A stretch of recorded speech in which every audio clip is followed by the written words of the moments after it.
We are going to talk about collecting carpet samples. So you'll need the Mighty Mite vacuum. You'll also need tape to outline the surface area that you're going to be sampling, which is going to be 1 square meter. You'll need a tape measure to measure that 1 square meter. And then you'll need your bulk sample ID, or bulk field data sheet, sample IDs, and the media, which is the vacuum dust collector. So the way that carpet sampling works is you will measure out the area that you're sampling.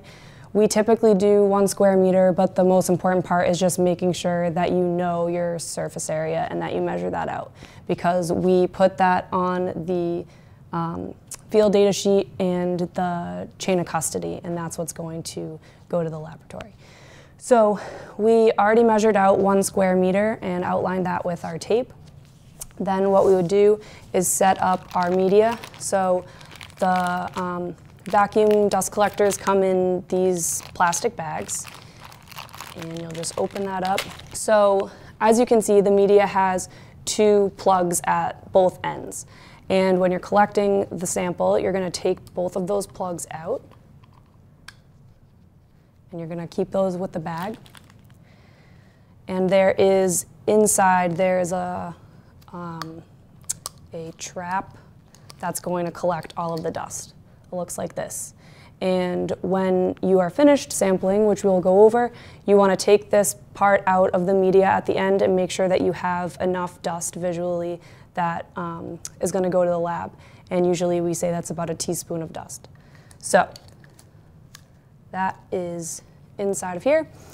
Then what you would do is attach this to the end of the Mighty Vac, like so. And you want to vacuum in a pattern of your measured surface area.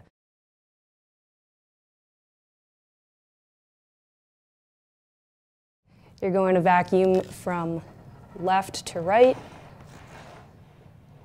and you want to maintain a continuous pace throughout the sampling. So then you would go back and vacuum left to right again, and you would continue in this pattern until you make it all the way through the measured square meter. When you're done with that, you would then vacuum in the same measured area, and you would start by going up to down. So you would start up here and slowly vacuum all the way down, and same thing, up to the adjacent lane, vacuum all the way down, and you do that all the way across your square meter. And then the last part after you complete those 2 is vacuuming diagonally. So you would start at the edge and vacuum diagonally throughout the entire square. This.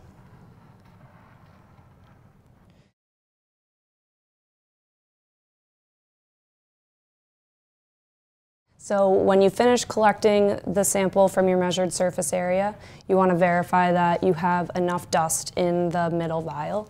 So you're going to remove, and you want to very carefully pop out the vial in the middle, and you want to make sure that there's approximately a teaspoonful of dust in the middle. If there's not, then you would want to repeat that entire process 1 more time to make sure there's enough dust. But if there is, you'll put that back down, and you will cap both ends, and you'll hear them click.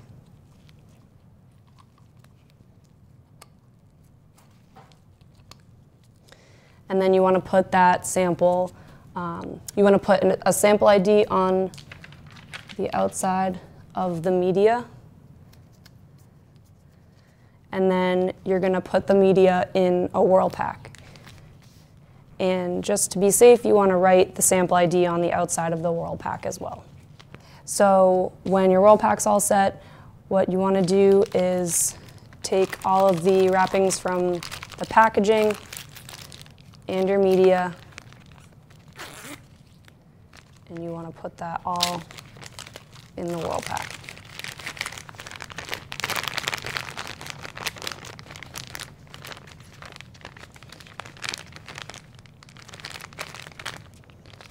And now it is all packaged.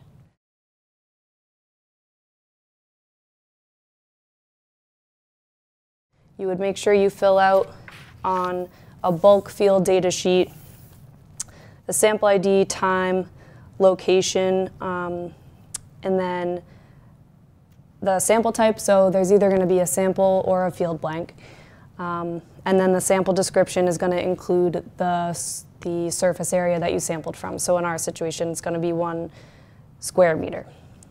And you also want to include the ID of the vacuum that you used on the top of the field data sheet. And then you would also fill out the chain of custody, which is going to have the sample ID and surface area and time that you sampled. And that is how you collect carpet samples.